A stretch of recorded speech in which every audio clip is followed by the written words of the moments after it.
What's up, guys? Major unlock for Hedera and Multisig coming to Algorand. Also, is Cometa coming back? We're going to look at all that on today's FrugalBC. Welcome to the show. Hope everyone's doing well out there. We are live on YouTube and X. We are not live on Kick and Twitch because I had a problem with them this morning. And frankly, I barely get any views over there anyway. So not really super concerned about it. We'll just miss it today. Yeah, every once in a while, it doesn't give me any indication until I try to go live that there's a problem, which is really irritating because that means you get to solve problems at the last minute. But welcome to live streaming. That's how it works. We are really bright, unusually bright. Hold on a second. You know, it's kind of funny because I don't really change the settings from week to week. I have them like I have everything completely the same, and for some reason it's really bright this morning. And boy, you guys are really quiet, so hopefully we'll get some chatter coming in. Yeah, some very interesting stuff. Big surprise in the Algorand space. I hope my Hedera segment works because I think I might have screwed something up on the bookmarks this morning. I went to look for them and some of them were misplaced, so forgive me for that. But should have an interesting show anyway. Interesting stuff on Hedera and Algorand today. I don't have a third segment, so we'll just get through those and probably call it a day. But let me know how you're doing in the chat. Let us know where you're from. Always a fun thing. And what are you watching today? Well, we're watching the markets because they're starting to turn green again, which is nice. Same thing with the S&P. In fact, I'm going to look that up right now because had a big crash. You know, those are usually opportunities. I think a lot of people don't take advantage of some of these opportunities. Yeah, up 0.5% today already. Down on the 5-day, down on the month. Still down year to date too. YoBlock says, bro, are you with HBAR now, no longer with Algorand? Well, I'm not with any cryptocurrency, just to be clear. Wow, my metrics just went to 0. Are we still up? I hope so. Hopefully I'm not just streaming into the void as they speak. It's very strange. My analytics just all of a sudden dropped off. It is not showing any viewers or anything. No, that's a good question. I have been a holder of both for a long time, and I've actually made content around Algorand and HBAR both for quite some time. Algorand longer than HBAR. But for a long time, there wasn't a lot of news to cover in HBAR, and that has changed. Boy, that's really frustrating. Just showing a big blank. There's just been a ton more news to cover in HBAR than there used to be. Some weeks, it seems like there's bigger news in HBAR than Algorand. In fact, that's been the case for a while. And certainly one thing I will say, Algorand has vastly outperformed. I'm sorry, HBAR has vastly outperformed Algorand. It's held its price much, much better. It's actually sitting at, well, we could look at that on the charts today when we look. YoBlock says, I mean, you are more engaged with HBAR now. When I was all in with Algorand, I always see you with ALGO. Yeah. Like I said, there was a ton more news there for a while. You know, I'd say if you look back 2 years ago, there was tons of news to cover on Algorand, and there just really wasn't much to cover at all on HBAR. And I think that's kind of flipped. I see actually a lot more news to cover on HBAR than Algorand, but I've been a holder for a long time of both. And I have to say, I think the price has held up better on HBAR. I'm still 2x from my average buys. If I was buying 2 years ago on Algorand, I'd kind of be back to where I was. You know, HBAR surpassed ALGO. Yeah, a 50 billion supply coin shouldn't really surpass a 10 billion supply coin, and yet here we are. So, and GM2 green blue. Oh, analytics are back up, so that's cool. I can see we got some viewers. Excellent. And got the chat going again, which is cool. Well, we can chat. We're going to go into the prices because everything is looking green this morning.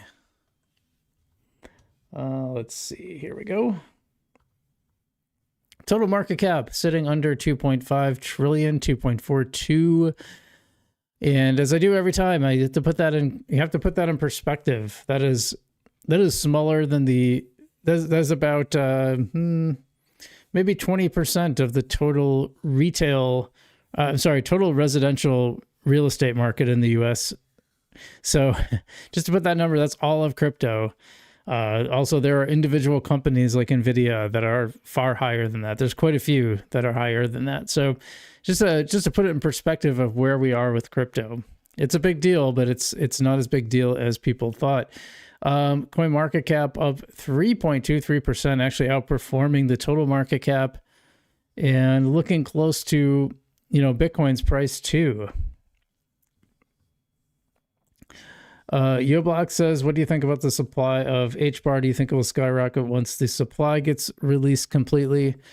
A lot of people think that, and a lot more depends on the demand. Some stuff like Ethereum, like the price isn't capped at all, and yet the price is very high compared to other coins. It's had more time to grow, but also I think people way over-index on supply caps.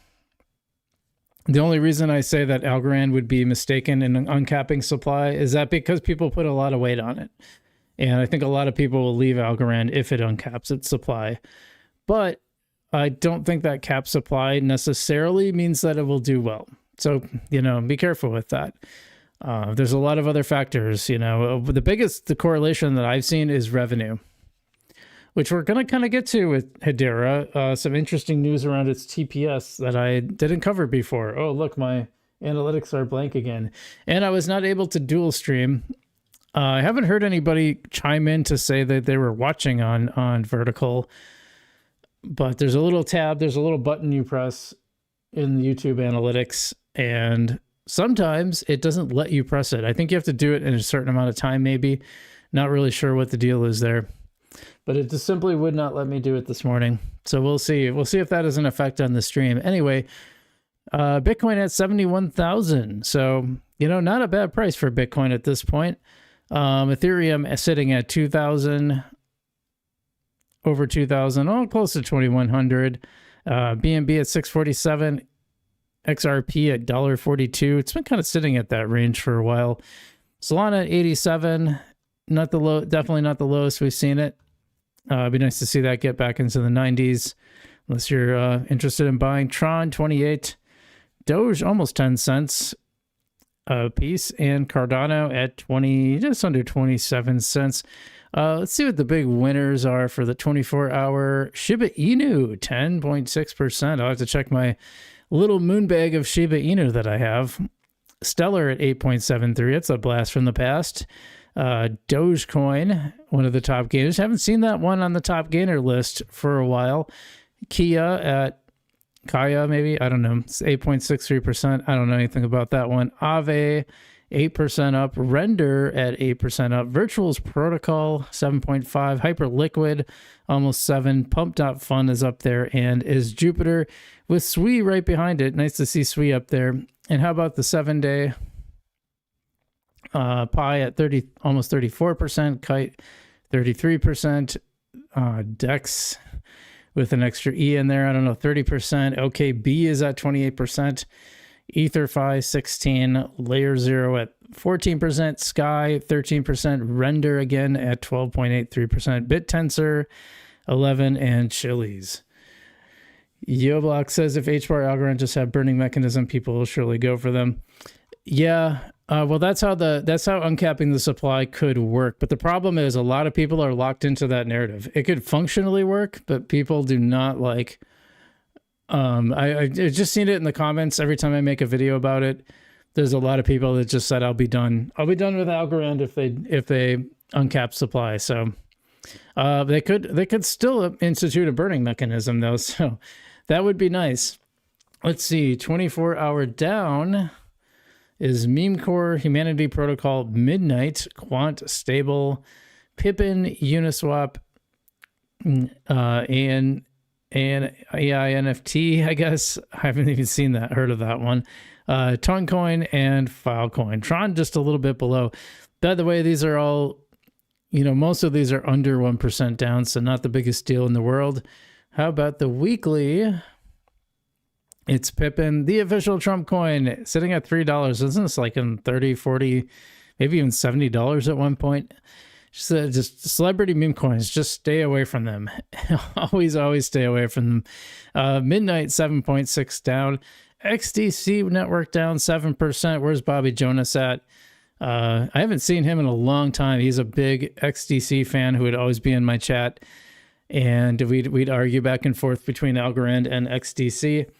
And he probably would not like to be seeing it down 7% on the week. WorldCoin down 6.6, Filecoin 6, Canton, the new darling of the crypto space, down 6%. Near Protocol 5% stable, 5%, and Polygon down 3% on the week, sitting just under 10 cents. So I always have to point out Algorand and HBAR, neither one is in the top 10 for losers or gainers. Just tends to be not that volatile, which is kind of interesting, surprisingly. I mean, obviously we think of it that way, but yeah, why don't we just look at those? Now that I go to Haystack, Algorand isn't really included in that. Algorand at 64 in the market cap. Remember that top 5 by 2025? Not happening. Still under 9 cents. Greenblue Algo says a lot of Algorand's problems would go away in the $1 to $2 price range. I think a lot of people would be at least very happy and stop complaining. It does solve problems. And here's HBAR. By comparison, just under 10 cents. I believe having a better week and day. What was Algorand's?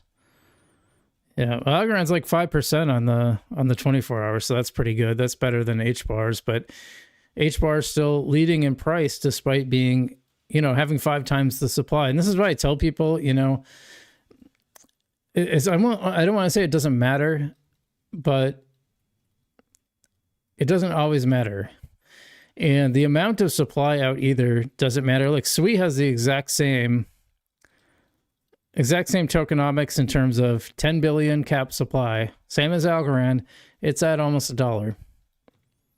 Performing better on the 24-hour and 7-day also, by the way. So the demand side and the usage side, and what I've seen is revenue as well, huge driver of price. And you just need it. Or at least I should say it's highly correlated. I'm not sure which drives which. I would assume it would be the revenue that's driving the price. But either way, they are correlated. By the way, the stream isn't going in and out, is it? Because I see my analytics, it'll be working, then it won't, then it'll be working. It's very strange. All right, well, this brings us to Haystack, sponsor of the show. And this is where this is the screener, but this is a place where you can swap, stake, launch your own coin. One of the easiest, fastest and lowest cost ways to trade in the Algorand ecosystem. We're big fans of them. Make sure to check them out. They're great. And these are some of the boosted coins they paid to be up here. And I like to see that because this Algorand one with the asterisk is hilarious. Someone created a whole meme coin around a comment from an Ethereum developer who was talking about Algorand. Apparently didn't want to name it, maybe for the algorithms, so they put the asterisk in, and just having a field day with that ever since. But let's see, I don't know, let's see what's up on the 24-hour. And we got a whole bunch of like brand new projects. I like to kind of skip through some of these. One thing I wish you could keep it to like a top 100 so that you can kind of look at what's pumping without. Here's an old school one. Gunna is at 9% up on the day. Bank is going off. I thought that was kind of over with. That one's still up there. By the way, I ordered these for whatever reason, I ordered these by the 24-hour, and so it doesn't necessarily seem to be in order exactly, but Nico is actually up 8.8%. That's interesting. And Vestige up 9%. So that's pretty good. And how about on the 7-day? You got something called Glitter Finance up 900%. Cometa up 239%. We're going to get into why. I found out why that's the case. So keep an eye out for that, because we will talk about, there's some news around that. Actually, Shosha is up 215%. This is a very old one as well. Shosha was around and promising a game way back when I first started making crypto Algorand videos, I should say. Pretty early on in the channel. It wasn't originally a crypto channel. A little hint at the FrugalBC origin story. Yeah, most of these are ones Xfinity is back. Wow, 48%, huh, on the week. The Compex token went up 42%. Major news around that, they shut down a whole bunch of their protocols. There was a huge, I believe, a hack that happened with them. Something called Fry Inu. Alpha Arcade T, interesting. I don't know, we could look at 30-day. I think it's just going to be a lot of these like silly coins. Yeah, the reason I'm skipping over them, and I can't do the same with the Hedera stuff because I just don't know them well enough, but yeah, Choice Coin kind of came back, 218% on the 30-day. Shosha and Cometa still up there again, like we talked about. Is Tether back? I didn't know about this. It's very strange. Sitting at 93 cents, so that's... I thought Tether had left, but, you know, I guess some of the coins might still be around, huh? That's interesting. Yeah, otherwise not really seeing a lot of ones that I would want to talk about. And then kind of looking at this, the ticker up here, like I said, we talked about Vestige. Kita up 6%. That's cool. IGA 6%. P-Gold 5%. Votecoin 5%. Coop 5%. Nova 4%. Liquid Hog, that's like a trading thing. How's that been doing? I kind of want to dive into this one a little bit. Yeah, it's been up lately. Overall, let's do a daily. Oh, we can't do it. Oh, wait. Yeah, it's been kind of on a slow, steady decline, which happens with a lot of these ASAs. You have to be kind of careful. Now we're out of the year chart. Well, it had this huge candle, but if you take that away, remember the boot pattern? This is like kind of a overextended boot pattern. So you got to be really careful. Liquidity of 109,000. Volume 575. Problem is there's just not enough liquidity in Algorand in general, I think. Let's go to Saucer Swap. See what we got going on here.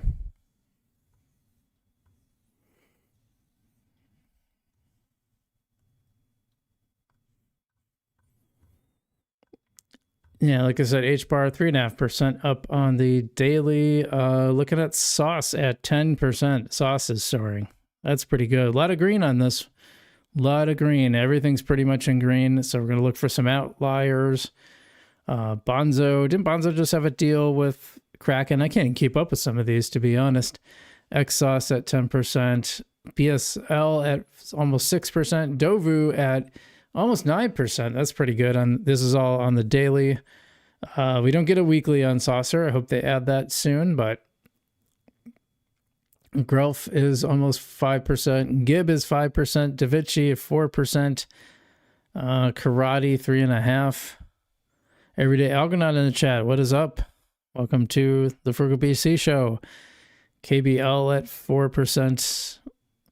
See, I'm skipping the derivative coins. Steam. I remember Steam had a huge loss the other day. Now it's up 8.5%.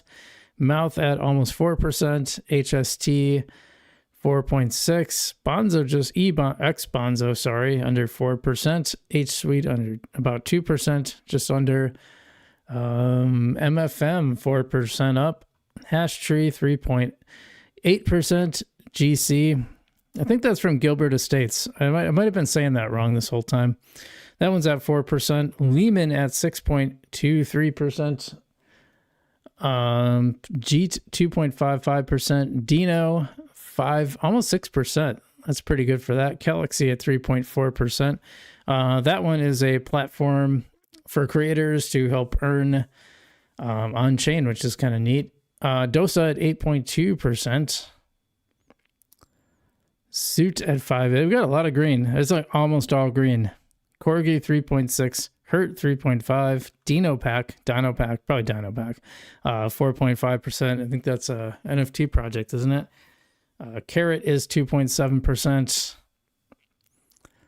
And our stick bug is now 10%. Liquidity $631. But hey, it's up. That's what matters right now. Yeah, almost 10% up. That's pretty good. And that is the charts for today. I'm going to start pulling up our Algorand news. Then we're going to get to our HBAR Hedera news. Got some videos to watch. Zach here says, yeah, the key for Algorand is price appreciation. Oh, I got a kitty in the background there. I don't know why he's doing that suddenly.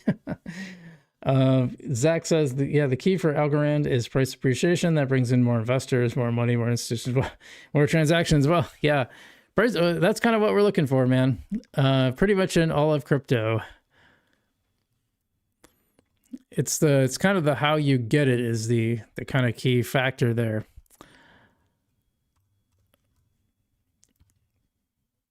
All right, I guess we can get to our Algorand segment next.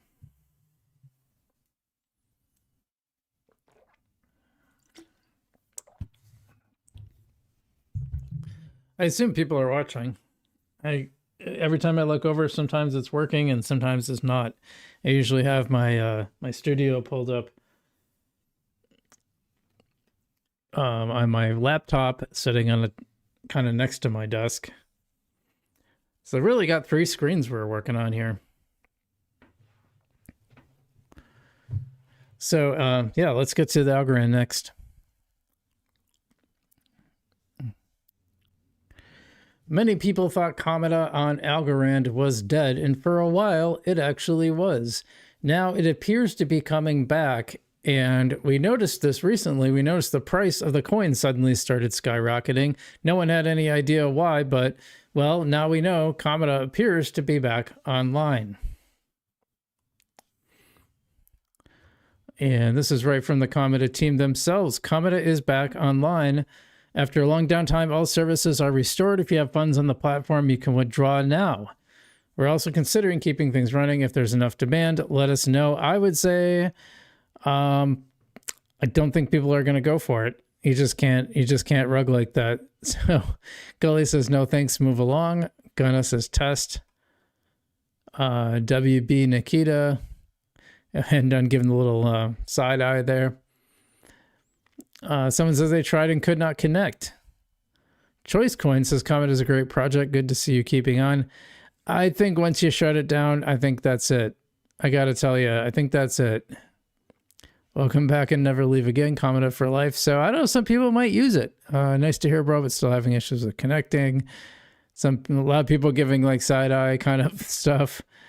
F yes. My laughing emoji said, boy, really kind of a mix. It's very interesting, a very big mix between yay, it's back, and oh, heck no. I'm kind of in, I have to say, sorry, Cometa team, I'm kind of in the heck no. Unless you give a good, solid explanation. And let's see, this is from a while ago. Let's see if they gave much of a explanation. Most projects pretend their token isn't dead. We won't. Meta costs almost nothing, which means your entry price is unbeatable. I mean, what I will say, there's kind of a asymmetric upside possibility here. I'm not suggesting you should do it. I'm just saying, like, it is a possibility. You could make a small bet, which could turn into a decent amount of money, even if it pumps a bit. Actually, if you did it a while ago, it pumped like 200%. I don't know, but nothing I'd put like serious money into. They also say good news, recovered every lost pool. The full list is live. Bad news, the site doesn't appreciate the extra weight. Fixed it, but we love your feedback before celebrating. Let's see, they fixed wallet connection according to this, but the site might crash occasionally. I think I had gotten everything off myself. I'm not 100% sure, but I think I did. So make of it what you will. Cometa does appear to be back online. Definitely wouldn't blame people for being skeptical of that, however. And I thought this was interesting. Multisig Algorand accounts coming to Pera Wallet. This is from MJ, Michael Jordan, longtime supporter of Algorand, now on the Algorand team, but he was a supporter for a long, long time before that. In fact, I met him personally in Dubai in 2022 at the Algorand conference. A wonderful human being, always very supportive. So he says, yeah, Multisig Algorand accounts coming to Pera Wallet. Create a shared wallet with you and 3 friends, then choose exactly how you want it to work. Need 2 to 4 people. 2 of 4 people to approve a transaction, prefer 3 of 4. When every member sign off, you set the rules. And yeah, there's situations where you would want this. I think this is a really cool idea, and it will be useful for some people. It's a pretty niche use. I think the average Algorand person probably isn't going to use this, but if you're in like a DAO and the DAO needs to all make a collective decision or something like that, or like if you're starting a company and you're using Algorand. So I can see this being a really useful tool to have. But like I said, for most people, it's probably like I don't think I will ever use it. Maybe, but probably not. So, but it will be useful for some people for sure. I'm going to save this one about AI agents. We'll save that for the end. In case you are wondering, there are now 6 days left to claim the full Folks airdrop.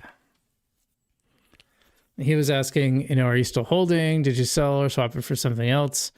By the way, it's kind of hard to find. If you go to the app page for Folks, you can find it. It's hidden in the drop-down menu, so you have to do a little hunting to find it. But it is there. 6 days left if you qualified for that first one. I think most people I have to imagine most people who qualified for it went and got it. I did not qualify for the first round. I don't use Folks very much. I'm going to keep an eye out for season 2. Maybe there will be more I qualify for. I thought this one might be kind of fun to watch. Algorand CS, I think it's Chief Strategy and Marketing Officer. Got to make sure you get that S in there. He's not just the marketing officer. He's also doing some strategy. He sat down with Cointelegraph to discuss the latest on Algorand.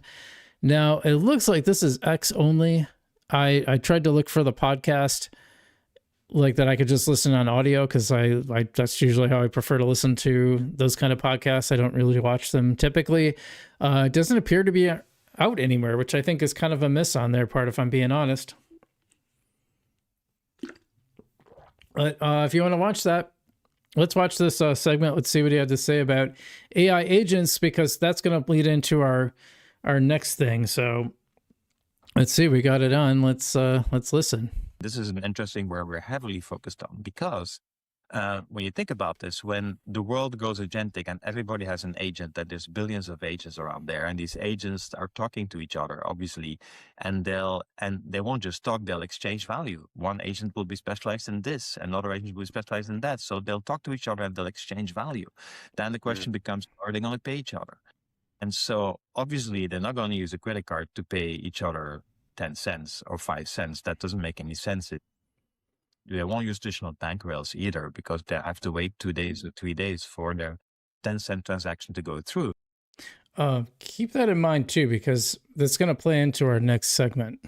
So these agents will need scale. They will need super low cost. They will need instant settlement.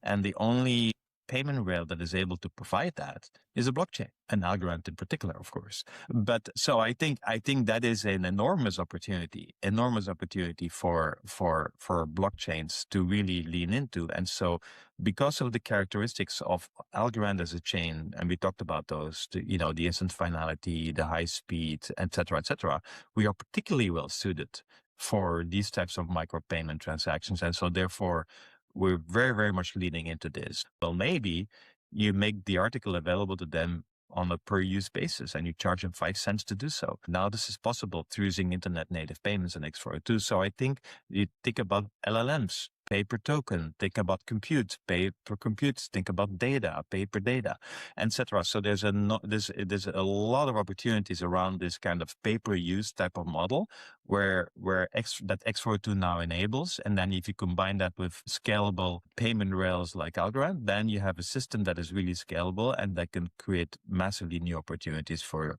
all of the actors in the space. That's going to be very important going forward. And Everyday Algonaut, since your thing is germane, you say, by the way, in the EU, we have free instant payments and banks. Is this somehow different in the US? Absolutely. There's no such thing as instant payments for banks. I'm surprised the EU has that. That's pretty innovative. I would imagine the settlement is not instant. Unless they're operating on crypto rails, I don't see how the settlement could be instant. Now, keep our thing in mind that we just heard.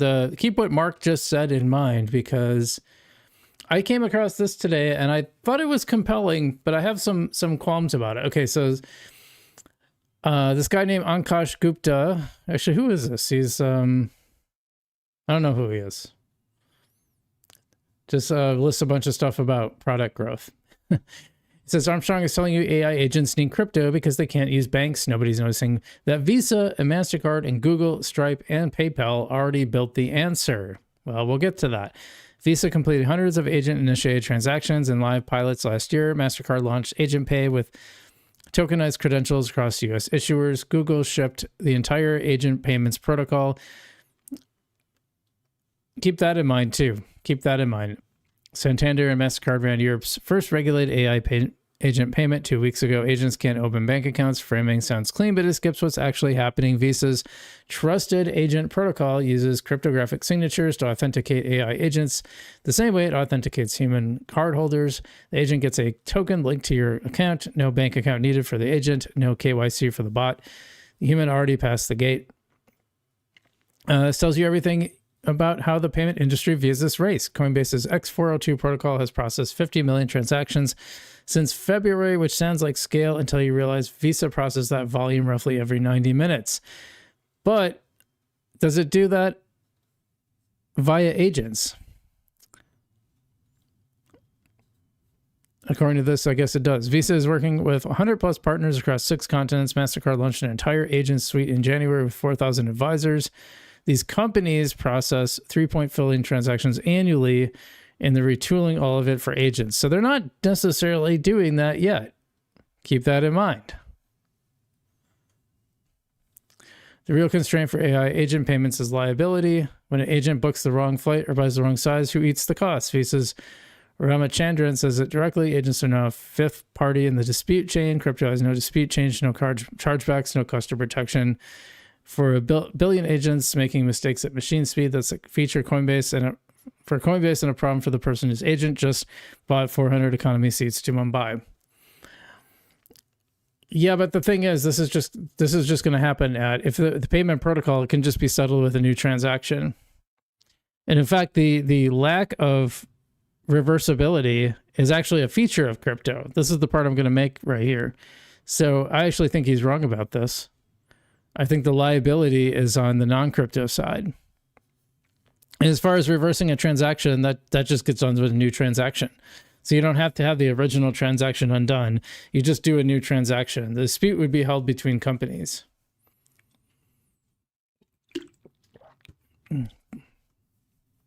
But I guess with a bad actor, that is potentially. Now, I thought this was, potentially a potential issue.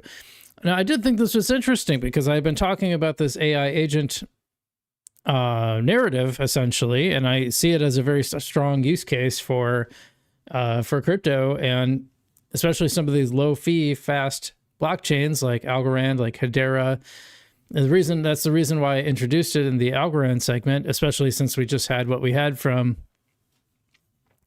Mark Vandelenberg from Algorand. All right, so let's go back through some of these.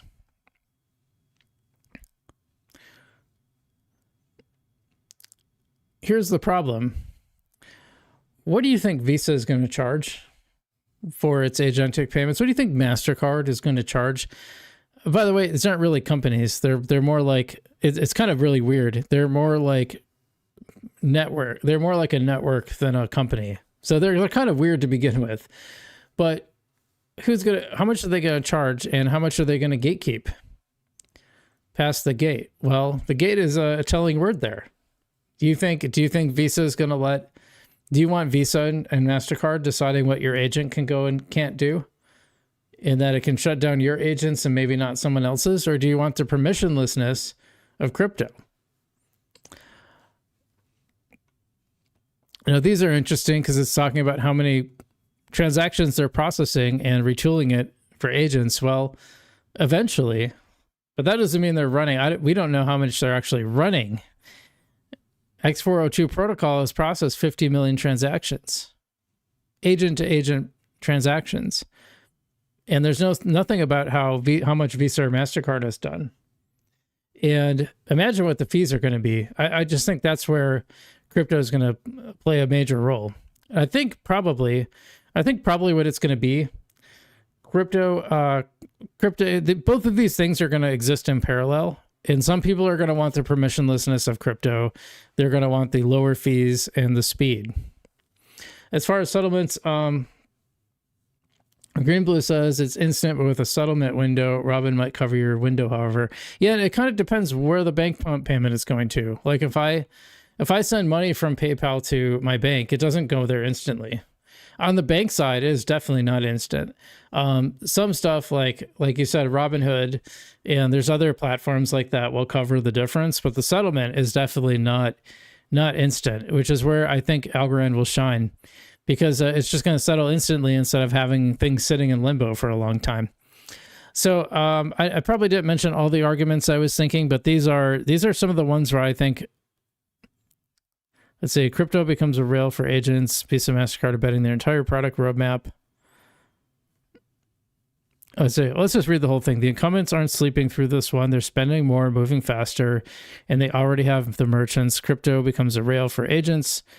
Visa and MasterCard are betting their entire product roadmap that it won't be the primary one. One other thing that he's talking about, this is I think a key thing. He's talking about merchants. This is a whole new realm of things to buy. Agents aren't, maybe agents are booking like travel, but they can just use your credit card for that. But what about agent to agent payments? What about an agent marketplace? What about buying skills maybe your agents go out and buy skills, or maybe they buy access, like you said, buy access to some kind of article that helps them do what they do. There's a whole realm of possibilities that this person is including that I didn't even think about this morning. I just thought about that now. I didn't really pay attention to that last paragraph. So I think this is good stuff to keep in mind. I do think there will be parallel systems, but this is very narrow-minded. This is very myopic. And he's not thinking about the world of possibilities that agentic commerce opens up. He's just thinking like traditional merchants.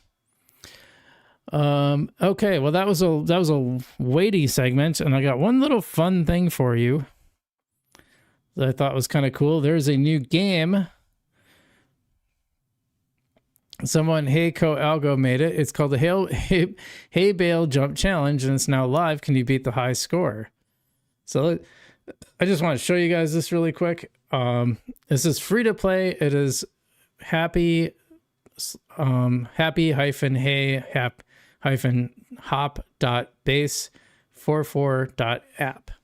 You can find it. I've gotten the 70, as you can see here, which is fun. And it's just a hay jumping game. I'm just going to show you a little bit of it. Seems really simple, and then it gets really fast. I'm not going to play too much of this, I promise. We'll get to the crypto news. You can see it's already getting a little faster. Eventually they start like really whipping in there. So anyway, I don't think, maybe there'll eventually be some prizes with this or something. I don't know. But that's that. I'm not going to make you sit through that whole thing. Shared by Balsacos Maximus, who was on our show actually a while back.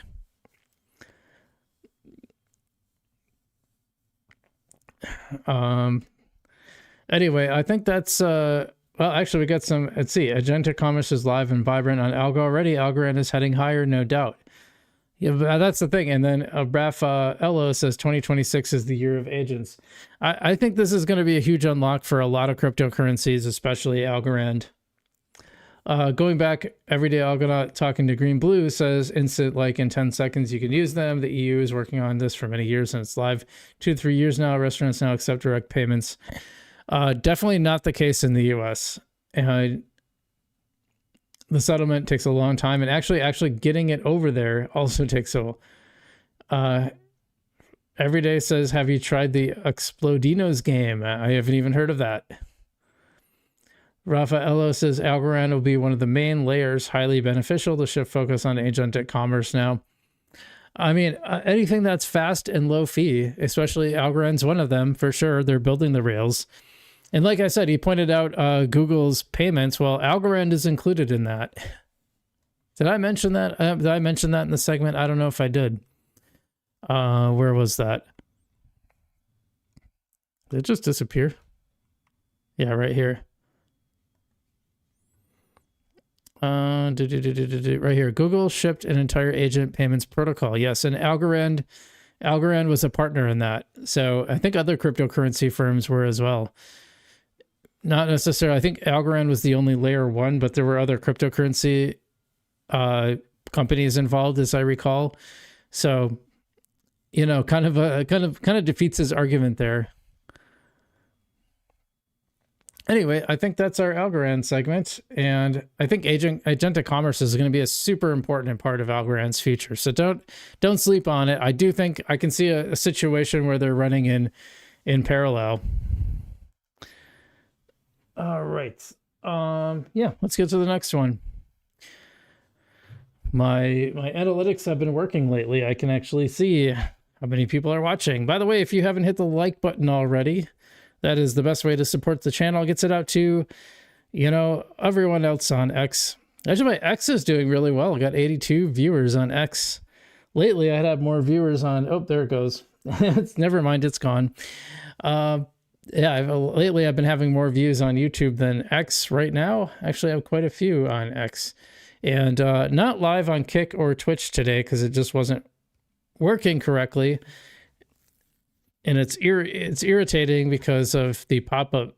The pop-up features, I wish it was disabled for logins.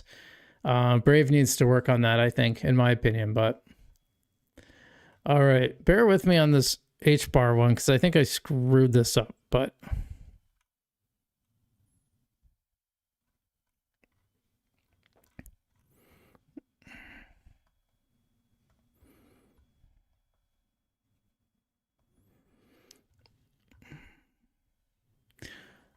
just take me, I gotta fix a couple things here.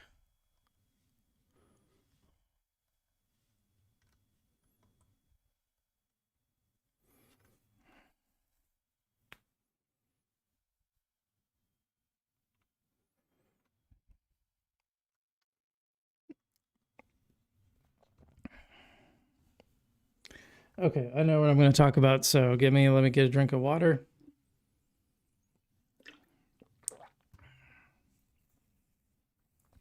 And we will get to our HBAR segment in just a second. Green Blue says, let's not forget the EU is going for CBDC. That's good for certain chains, but I also like, it kind of freaks me out, you know? The opposite of permissionlessness.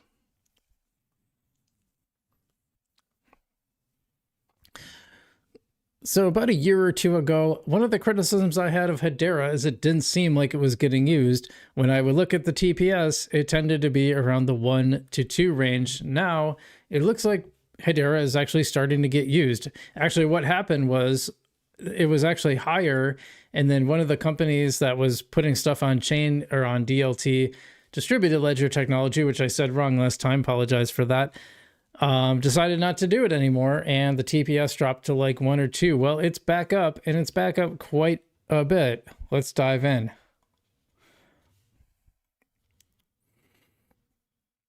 This is from Phil Fizz. I don't know him. It says Hedera transactions. Hedera mainnet is doing 1,215 TPS. I have not seen it that high before. That's pretty interesting. It says FedEx, is that you?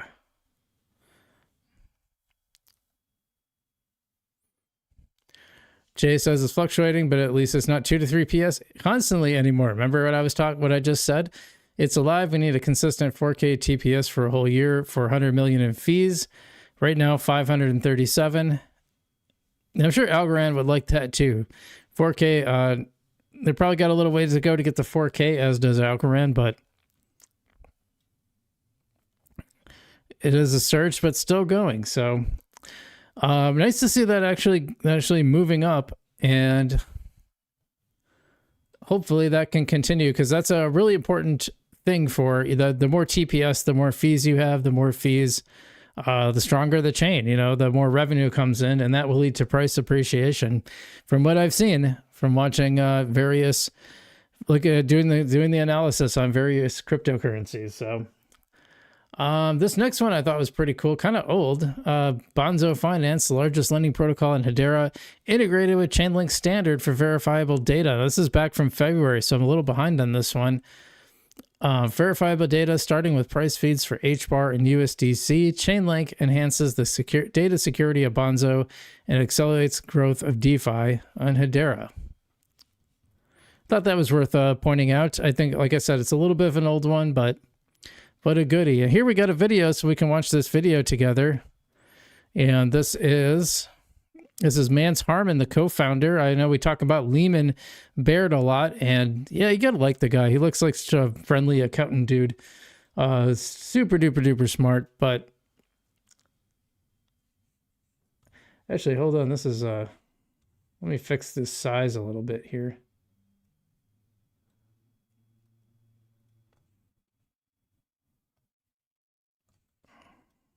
There we go. Let's see what Mance Harmon has to say. Mance, you co-founded Hedera. Tell us about your vision and what's happening next. When we created the company, we built it in such a way that we would be able to address sort of the full universe of potential use cases for blockchain. And we are getting clarity about what those initial use cases are that are going to drive mainstream adoption. Funny choice of words there, considering we all are patiently waiting for the Clarity Act to come to fruition. You are talking about distributed ledger technology versus more traditional blockchains. Just explain the difference and why your system is favorable in your opinion. Technically, we're not a blockchain network. We are a hash graph network. Hash graph solves the same category problems as blockchain, but it does it in a far more secure and efficient and performant way. But then we're also very different in another important way, maybe even more important, and that's the governance of the network. Most of the public networks today, the public blockchain networks, allow anybody to run a node in the network. These are the organizations or people that are validating the transactions on the network, and they can be anonymous. We took a very different approach. We have more than 30 global Fortune 500 equivalent organizations. By the way, this is frequently cited as a criticism of of Hedera, and I can kind of understand it in some degree. You got a very select group of people running it. Now he kind of put anonymous as a negative. I think it's actually a positive in some ways. But here's what I've been saying about Hedera for a long time. Let's say you're the CFO of XYZ Fortune 500 company, and your boss says, hey, or your board maybe says, hey, we want to start building cryptocurrency technologies. We want to start using the blockchain. I know it's not a blockchain, but bear with me. Lack of a general term. We want to do stuff on, we want a digital ledger, basically. We want to start using this. And you're the CFO. You got to keep your board happy. You got to keep the CEO happy. You want shareholders to be happy. And you go looking around and you find, Hedera has Google on its governing council. It's got IBM. It's got FedEx now. Deutsche Telekom. It's got Dell. Did I mention Dell? BitGo. I don't know about BitGo. Ubisoft. These are all like household names. These are major companies. LG. These are major companies, and which one are you going to choose? Why would you not go with the one that has all these, very this endorsement from these major tech companies and not tech companies like FedEx? You could argue, given the logistics challenges that FedEx faces, that maybe in some ways it is a tech company, but these are big names in industry. I mean, you want to protect your butt, you're going to go with the one that sounds very professional. I mean, hands down, like there's a reason why they're getting so much enterprise adoption. And these companies obviously believe in it. So I think it's kind of a feature and a bug, to be honest. We know them by name, and they're trustworthy organizations. Exactly. Google, Dell, Deutsche Telekom, Shinhan Bank out of Korea, and Standard Bank out of South Africa. They decide how the network is going to evolve over time, and they ensure the network gets built and operated in such a way that use cases that they care about, products and services that they are going to end up building on top of Hedera, will be serviced well by the network that they govern. Trust is an issue that some people still grapple with and are still very quizzical about. What is the trust problem that Hedera is trying to solve? There were a number of problems. The first one had to do with the technology. The technology hash graph, it's not blockchain, it is a fundamental advance in the state of the art that makes it possible for us to achieve the theoretical limits of what can be achieved in terms of security in consensus algorithms. And there are limits of what you can do in terms of security. Hashgraph achieves the maximum of what can be achieved, and it remains solidly performant. So we create trust in the technology by eliminating ways in which the technology can be attacked. By the way, speaking of trust, I mean, I know this is really aesthetic and might sound kind of silly and non-technical, but look at the appearance of the founders. These don't look like crypto bros, I think that's another key element. And you might think this stuff sounds silly, but when you're dealing with major companies, stuff like that matters. They're not dealing with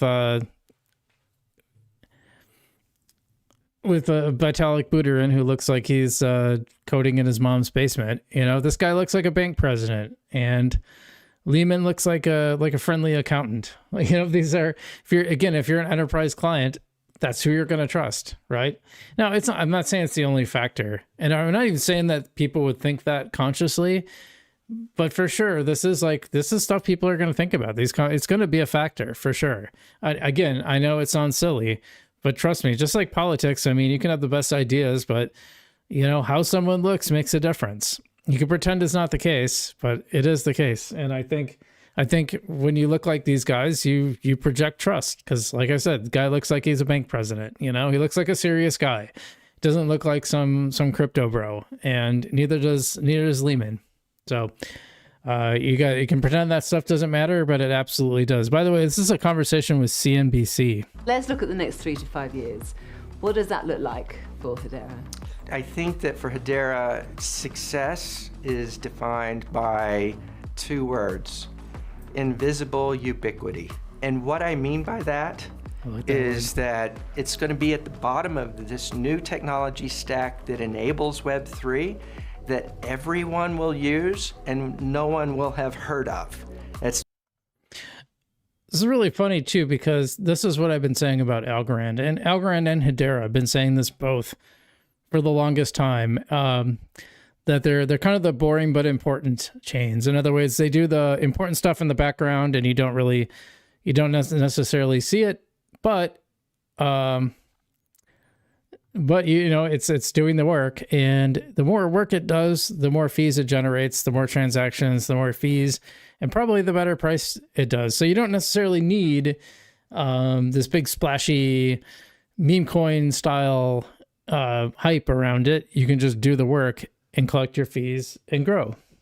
And I think what his thing, invisible ubiquity, I think is probably a way better way to put it than the way I was saying it. So, but I think it's interesting that we kind of had the same idea. That's what I mean by invisible ubiquity. That's success for Hedera.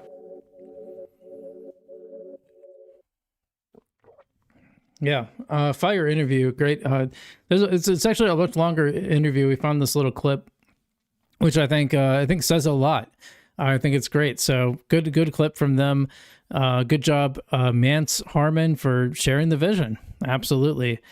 So speaking of governing council members, which you just mentioned, FedEx is the newest governing council member, and an interesting one because, like I said, not really a traditional tech company. Now, of course, FedEx, like I said, FedEx, you could almost think of it as a tech company because the logistics that they solve requires a lot of technical skill.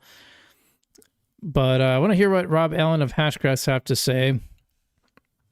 It says, it sounds like FedEx will be onboarding all their competitors to Hedera.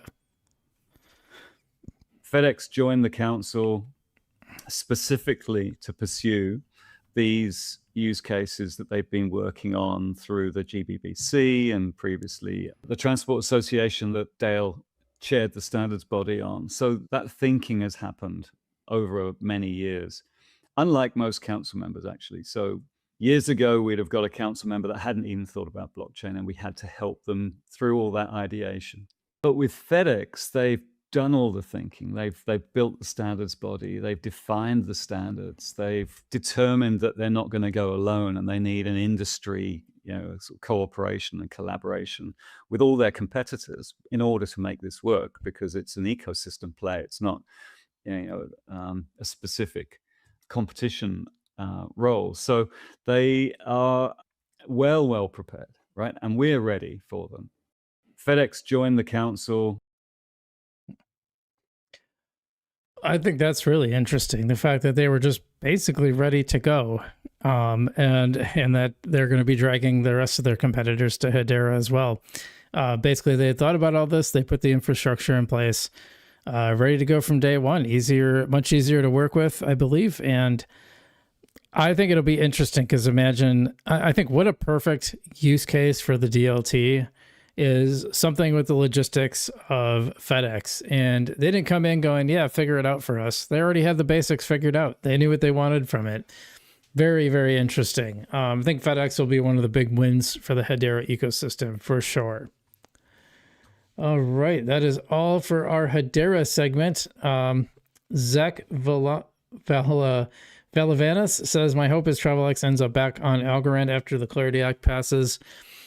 We'll see, because it kind of depends. So it wasn't TravelX, it was the airlines that they work with just fundamentally weren't interested in the blockchain. Now, we don't know why. So is it just a lack of regulatory clarity, or did they just not like the idea? I mean, here's the thing. One of the problems that their NFT tickets were supposed to solve is that you could resell the tickets, and they did as possible. They just simply weren't interested in that. I mean, this is the thing. Like, I had this talk with DZ when it came to Web3 games. We were talking about how I thought NFTs, when I first got into crypto and I started learning about NFTs, I thought, well, games are like the perfect use case for NFTs. You're buying these assets online. You want to verify that, you have one and it's unique and that you can sell it to other people. I thought that's great. And then DZ, when he came on my show, pointed out, well, why on earth would they want to do that? They're making the money off of selling you new items. Why would they want to give you the ability to sell it to someone? They want to be able to sell that thing to someone. It's like you don't go to Kmart. No one goes to Kmart anymore. You don't go to Target and they have like they don't have like other people's used stuff for you to buy, because like why would they do that? They want to sell you a brand new toaster. They don't want you to buy a used toaster. Same with the game companies. And then what happened with the Web3 native games, most of them tended to be kind of, I don't want to say scams exactly, but it was kind of cart before the horse. Like, let's sell these really expensive NFTs. And I'll point out Gala, because I've criticized Gala on this numbers of times, so many times, because they would sell these super expensive NFTs for games that aren't even out yet. They'd sell them before there was even a beta game. Then they would launch a beta game and it would just never leave beta, because like, frankly, what's the incentive? They've already sold you the NFTs and they're selling you more NFTs and people keep buying them. I learned my lesson with Townstar. I bought, and that was when the game was live and was still technically beta. It still technically has never left beta as far as I know. Currently shut down, by the way, not even operating any of their competitions. So I bought this NFT so I could earn, thinking like, well, it'll pay for itself in the town coin that it's earning. And, you know, here's the thing. The feature of the NFTs is supposed to be that they're immutable. And that's great, but you know what? They can just nerf it in the game. So it really doesn't matter. They can just, and that's what happened, like, right? Like they just said, oh yeah, nothing earns anymore. There is no earn. So they can instantly just shut it off. Anyway, they can make your NFT worthless. And here's the thing, you know, the other thing was, oh, well, with NFTs, you could take that NFT to a new game that allows it. Well, that runs into the same problem. If I'm, you know, a game developer and I made a game, I want to sell you new assets so I can earn money from that. I don't want you to use this old one. If everyone can just bring their old NFTs, I don't have anything to sell, right? I think a lot of people just don't think about the economics of this. So yeah, I would say NFTs and games are probably the thing I was the most bullish on that I completely changed my mind on. Big 180. I did a big 180. Wow, 100 views on, or 100 viewers right now on X. That's very interesting. Way more than YouTube, but hey, if you're watching on YouTube, if you're watching on X, hit the like button, little heart button, favorite button. I don't know what they call it now. And do hit that like button on YouTube as well. It helps the algorithms, as they say. Going back. Oh, actually, I think they must have deleted their comment. Someone said something about HBAR.